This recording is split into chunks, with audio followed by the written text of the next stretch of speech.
Hola, ¿qué tal? Este es su programa Monseñor Romero y la misión del Evangelio. Es 26 de julio y hoy es una enorme y gran fiesta en el país y en muchos lugares del mundo. Es la fiesta de Santa Ana, decimos, pero ciertamente es la fiesta de San Joaquín y Santa Ana, los papás de la Virgen María. Aquí en el país tenemos muchos lugares que llevan ese nombre, Santa Ana, San Joaquín. En este programa no tomamos las lecturas de los santos, hemos dicho. Por el contrario, seguimos el orden de los textos, y estamos en el Éxodo y el Evangelio de Mateo. Vamos en la primera parte, a escuchar ya a Monseñor fuera de los pensamientos, de los tres pensamientos que lo hacen tradicional a él. Vamos a irnos hoy a los hechos de la semana y a los hechos eclesiales. ¿Qué ha pasado? ¿Qué pasaba? Y Monseñor tiene en sus manos una carta, un saludo de su antecesor, Monseñor Luis Chávez y González. Los obispos, cuando llegan a 75 años de edad, deben poner su renuncia. El Papa decide si la acepta inmediatamente o les da un tiempo más para que sigan. Pablo VI aceptó la renuncia de Monseñor Luis Chávez y González, que estuvo muchos años en el arzobispado, y colocó ahí a Monseñor Romero. Entonces, Monseñor Luis Chávez y González es su antecesor. Estamos en el 9 de marzo de 1980, apenas a 15 días del asesinato de Monseñor Romero. Y Monseñor Luis Chávez y González le escribe esta nota, que podemos decir es una nota pre-mortem, o sea, antes de que lo maten. Por eso escogí esa nota que él le entregó como pensamiento para hoy, y dice lo siguiente: un saludo afectuoso, y por medio de estas líneas le patentizo mi profunda consternación por la ola de violencia extrema que arrostra nuestra amada Iglesia y nuestra querida patria El Salvador, a quienes he pretendido servir siempre con entrega total y sincera adhesión. Le ofrezco mis pobres oraciones para que el Divino Salvador, excelso titular de la República, y la Santísima Virgen de la Paz, patrona también del Salvador, encaucen por el camino del don de la paz a todos sus hijos. Ahí termina la nota, y Monseñor le agrega: muchas gracias, Monseñor Chávez. El aplauso del público dice también: gracias, Monseñor Luis Chávez y González. Y Monseñor continúa refiriéndose a la nota: precioso ejemplo, para que veamos que la vida siempre es útil. Monseñor Chávez, anciano y achacoso, está dando a su iglesia y a su patria todo el cariño de su vida. Su mismo dolor, sus enfermedades se convierten en un gran servicio a la patria. Ojalá ese mensaje llegue a todos los enfermos, a todos los que sufren, que no hay vida inútil mientras se camina en los caminos de la conversión. Este es Monseñor Romero. Valora el trabajo, la oración, el sacrificio, el dolor de su antecesor, Monseñor Luis Chávez y González. Todos y todas somos útiles para la patria, con tal de que nos pongamos a la orden de Dios. Oigamos a Monseñor. Más que un examen teórico de conciencia, yo quiero presentar aquí las realidades de nuestro pueblo, para que cada uno de nosotros y todos como comunidad en reflexión digamos si vamos caminando como pueblo de Dios o nos estamos apartando como los que no obedecieron al Señor. Desde allí quiero yo mirar en primer lugar la vida de nuestra iglesia para decirle a los queridos sacerdotes, religiosos, religiosas, seminaristas, fieles, cuál es la iglesia que debemos de construir, según el plan de Dios, no según las teorías de los hombres. Hay hechos preciosos que me dan una gran esperanza de esta iglesia de El Salvador que estamos viviendo. En primer lugar, yo quiero recordar aquí con agradecimiento esta tarjetita que me mandó mi querido antecesor, Monseñor Luis Chávez y González. Un saludo afectuoso. Y por medio de estas líneas le patentizo mi profunda consternación por la ola de violencia extrema que arrostra nuestra amada iglesia y nuestra querida patria El Salvador, a quienes he pretendido servir siempre con entrega total y sincera adhesión. Le ofrezco mis pobres oraciones para que el divino Salvador, excelso titular de la República, y la Santísima Virgen de la Paz, patrona también del Salvador, encaucen por el camino del don de la paz a todos sus hijos. Muchas gracias, Monseñor Chávez.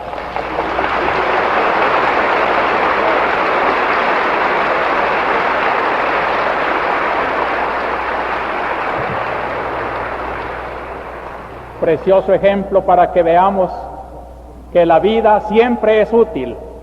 Monseñor, anciano y achacoso, está dando a su iglesia y a su patria todo el cariño de su vida.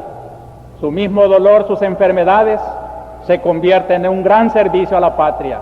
Ojalá este mensaje llegue a todos los enfermos, a todos los que sufren, que no hay vida inútil mientras se camina en los caminos de la conversión.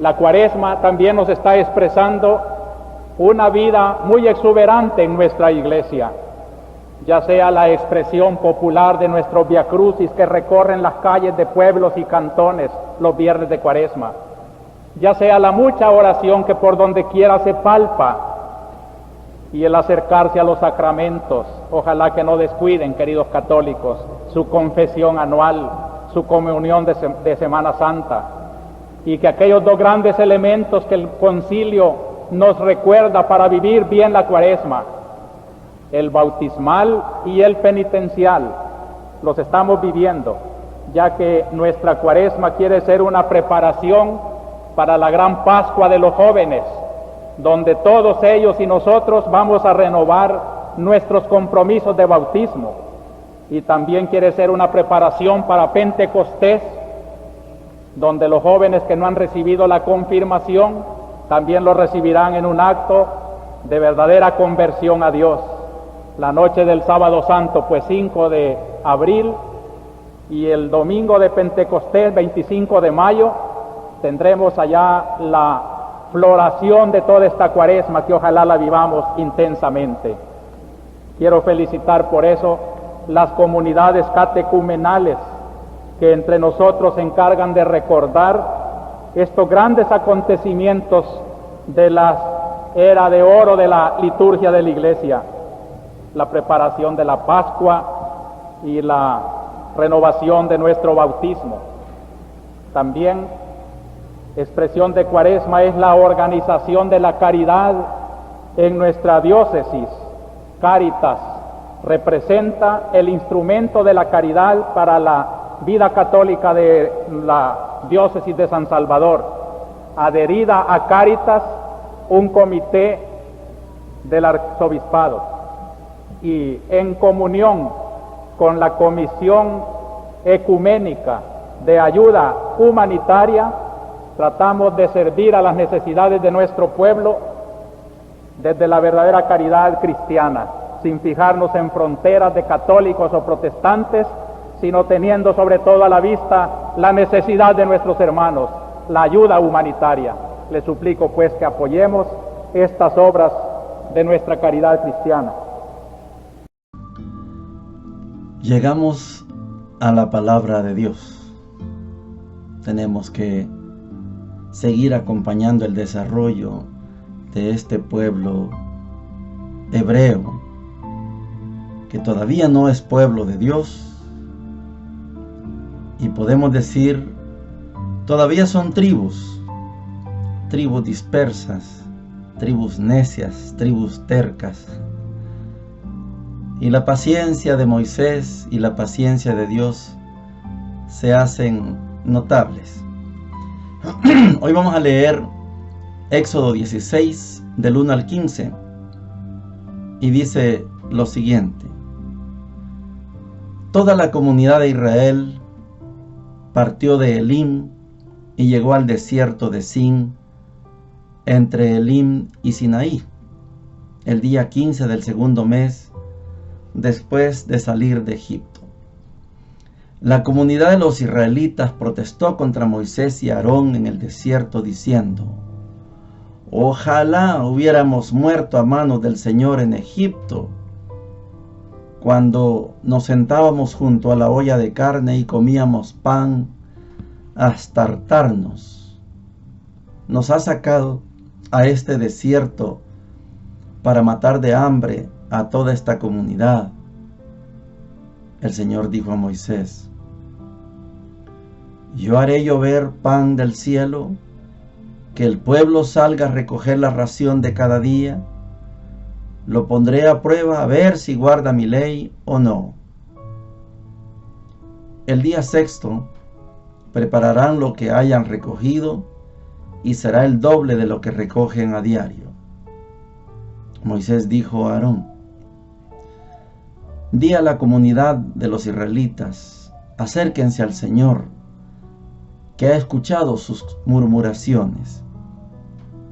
Mientras Aarón hablaba a la asamblea, ellos se volvieron hacia el desierto y vieron la gloria del Señor que aparecía en una nube.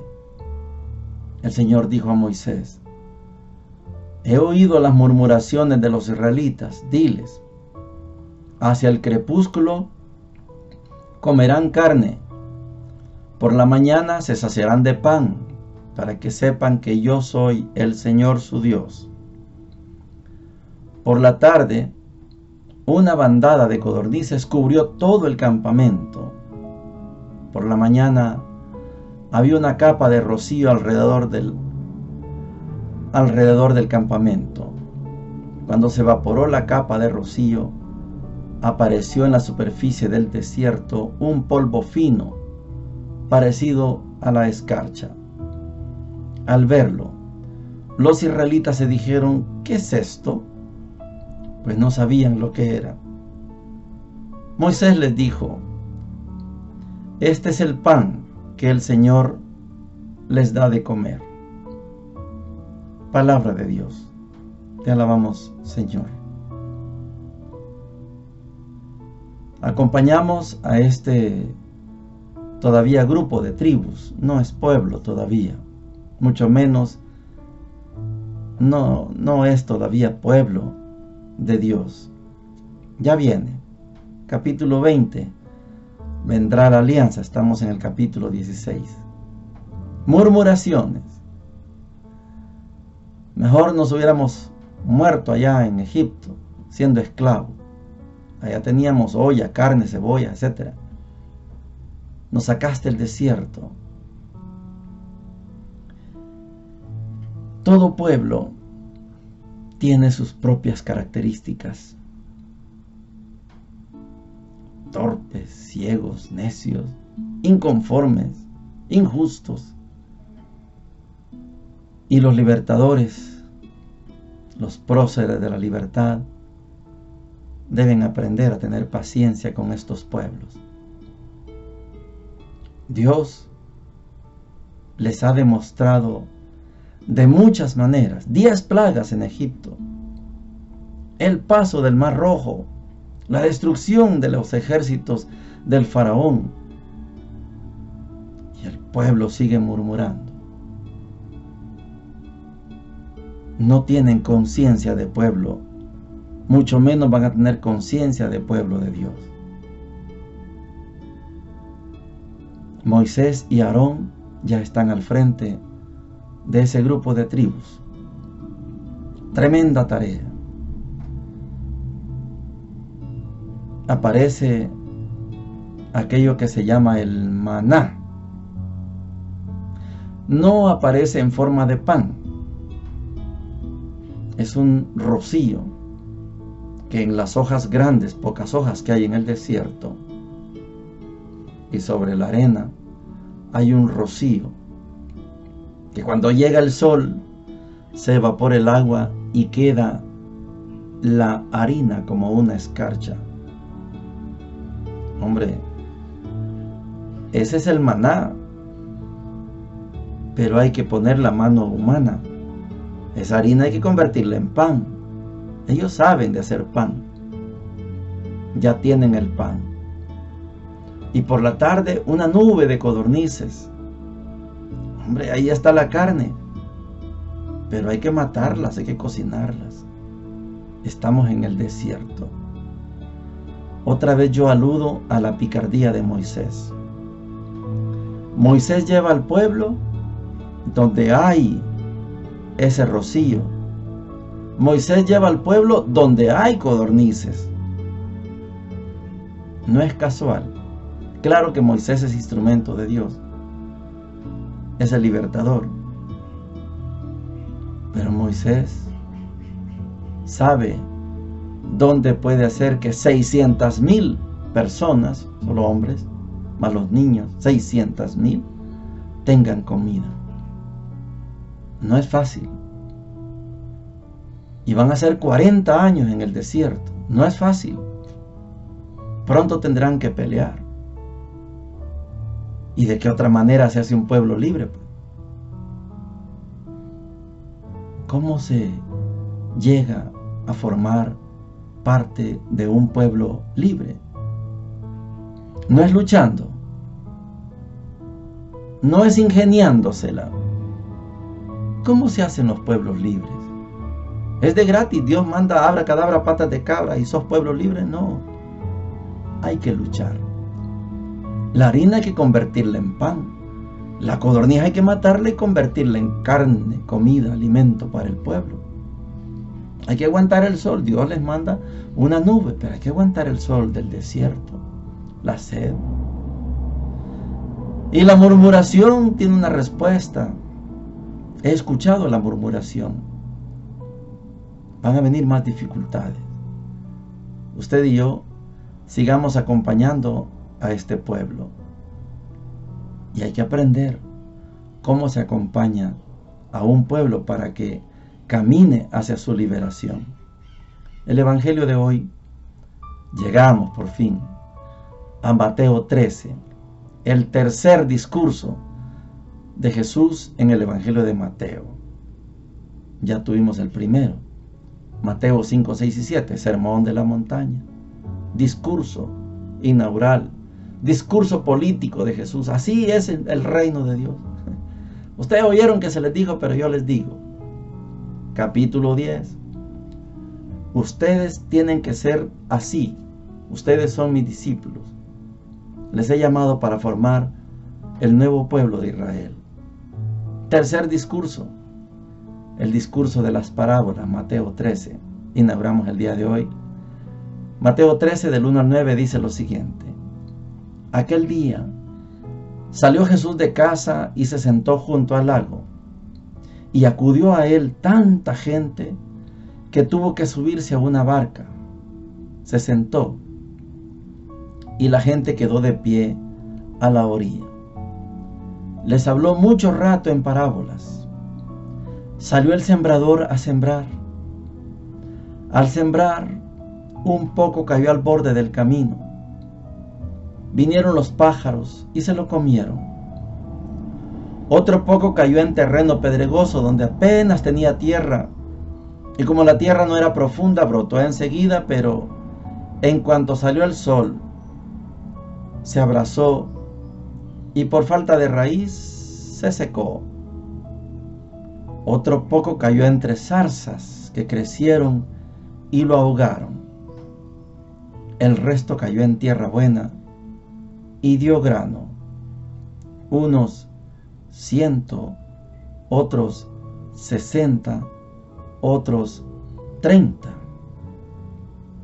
El que tenga oídos, que oiga. Palabra del Señor. Gloria y honor a ti, Señor Jesús. Discurso. Tercer discurso de Jesús. Las parábolas.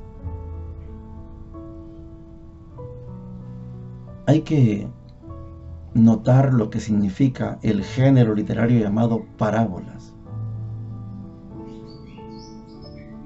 La misión del que predica es que le entiendan, que le comprendan los que lo están escuchando. Mire, de esto se pueden decir muchas cosas. Yo no voy a explicar la parábola porque el mismo Jesús la va a explicar más adelante.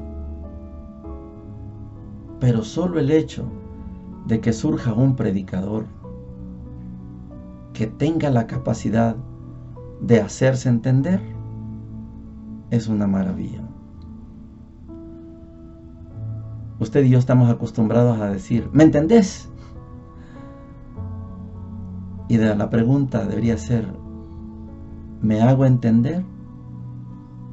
¿O me he explicado bien? No me entendés porque no me entendés que sos capaz de entender. No. Yo tengo la capacidad de darme a entender. ¿Soy claro en mi planteamiento? ¿Me entendés? No. ¿Me doy a entender? ¿Me explico bien? Metámonos en el escenario, porque esto es importante, desde el Evangelio de Mateo. Jesús está formando el pueblo, el nuevo pueblo de Israel. Jesús ha escogido 12 y Jesús ha hecho sanaciones. Jesús ha predicado el sermón de la montaña, ha capacitado a los 12. Ahora está dando a conocer las parábolas del reino, así se llama este compendio en Mateo, en Marcos y en Lucas, parábolas del reino. Salió el sembrador a sembrar. Quiero que nos metamos en la escena porque hay dos posturas que son necesarias entenderlas. Se juntó tanta gente para saludar, para escuchar a Jesús. Jesús no podía hablar donde estaba. Se sube a una barca. Quiero que veamos esto porque esto es importante. El público que escucha a Jesús está de pie y Jesús está sentado en la barca. Dos actitudes que parecen insignificantes. No. El que se sienta es el maestro. Fíjese que a esto se le llama cátedra. Donde usted se sienta se llama para enseñar. Donde usted se sienta para enseñar se llama cátedra. Por eso a un profesor de la universidad le dicen catedrático. A las iglesias principales en un país le dicen catedral porque ahí es donde se enseña. Y el lugar donde se sienta el obispo a predicar se llama cátedra.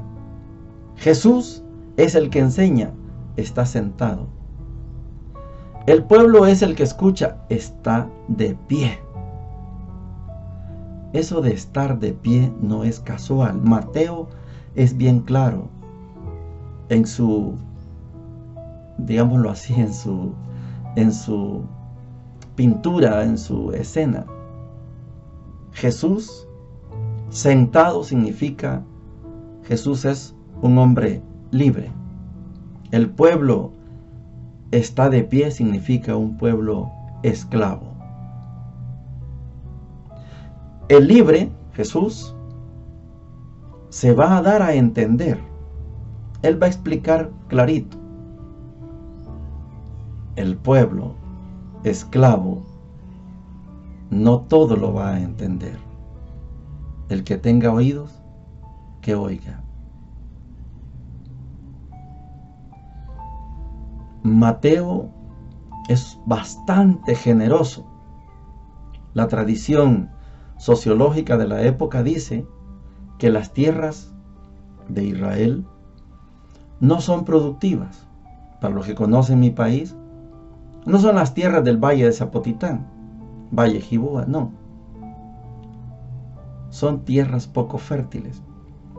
Lo más que alcanzaban a producir era el 10%. Mateo es generoso.